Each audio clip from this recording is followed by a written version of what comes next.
Today I am doing a deep dive into the Dyke-Harms Tele half bridge, so stick around.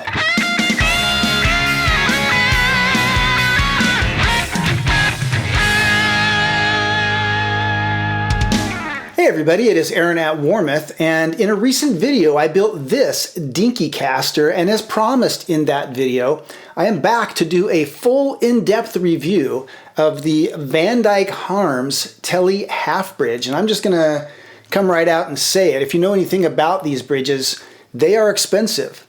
But that is not necessarily a bad thing if the value is there, if it's a superior product. And after having had this guitar now built for a couple of weeks and having been able to play this bridge and get familiar with it, I'm happy to say that I have nothing bad to say about it.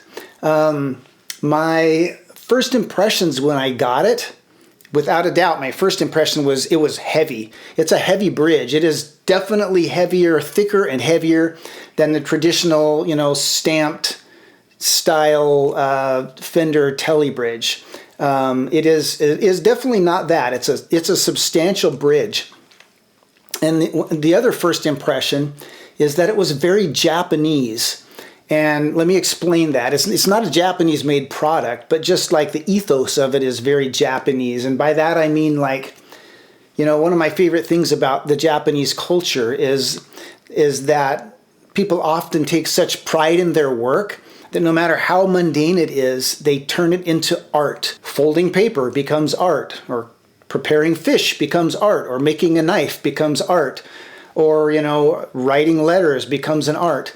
All these things become an art, and they're scrutinized, and every part of it is improved upon.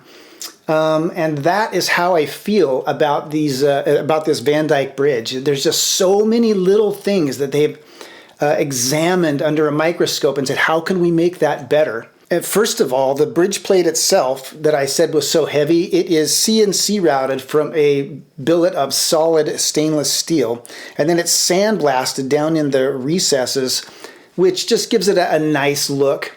The mounting screws, because all the walls are thicker, the mounting screws for the bridge are actually recessed into the bridge, which you can't feel that when you play. It doesn't make any difference when you play, but it just makes it look really nice.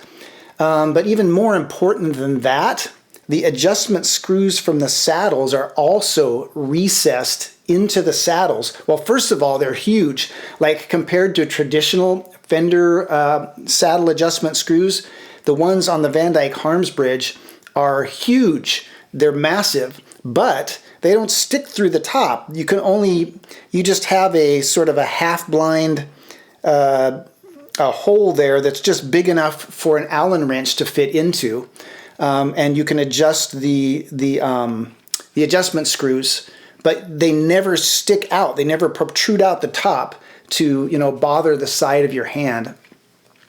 Another thing that they do is they round the edge here. So, and I don't know why more manufacturers don't do this. There's so many that are just come to a square edge right there. But the Dyke-Harms is rounded, and it just makes for such a comfortable playing experience. And it also puts your hand in more contact with the strings themselves, so muting becomes easier, at least it is for me. But going back to the saddles, they're all chemically treated when they're done to give them a harder playing surface. But even more importantly, I think, they all have a radius built into them. Like this is the Monolithic saddle that has a radius built into it, and I'll talk more about that in a minute. But even their traditional Tele style 3-barrel saddles have a radius built into the saddle along with the intonation aspect of the saddle. So they sit flatter when they're when they're in place. But this is the Monolithic saddle, and this is kind of after talking to Ben there at Dyke-Harms, I can tell that he's very proud of this saddle. It is basically one piece of solid brass, and then it's hammered kind of like a cymbal, kind of like, cymbal brass. And it actually reminds me of jewelry. Like, some of you may know this, but before I came to work for Warmoth, I worked for 25 years in the fine jewelry industry, and there's a hammer finish in jewelry, but even beyond that, jewelry is just like anything else, like clothing or even guitars, where you have like the regular level that most people buy, but then you have this really high level where designing jewelry becomes art. And there's all kinds of elite designers at that level. You know, you have David Yurman or Van Cleef or Alex Sepkus, which is one of my favorites. And the way that this is hammered reminds me of an Alex Sepkus ring.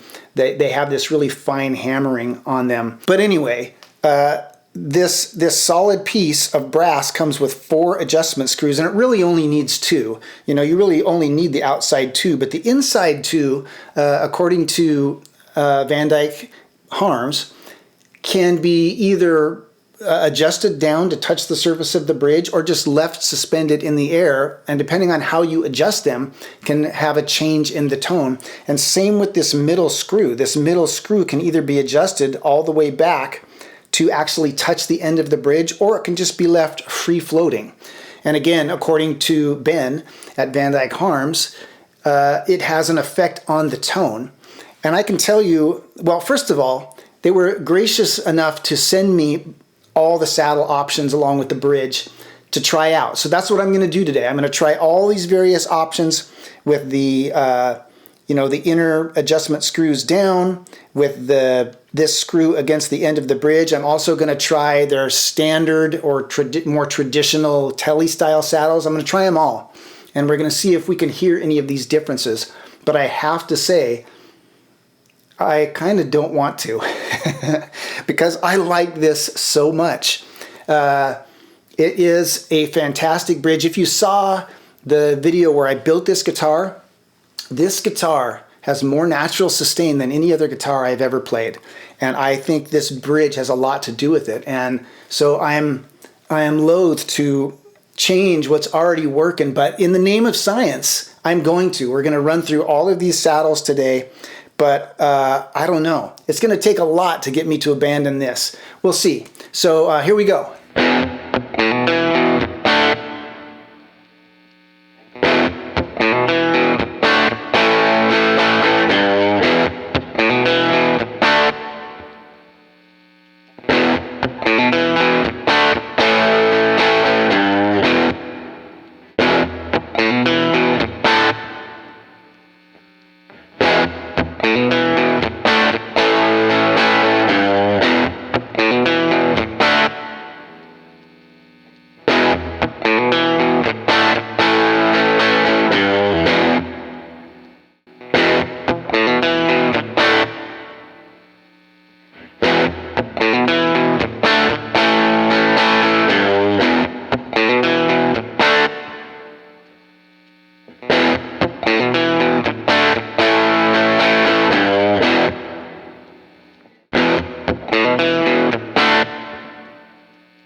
Well, that was an exercise in subtlety. Even as I was playing those clips, I was like, man, I don't know if you're going to be able to hear these differences through the compression of YouTube and all, the recording process.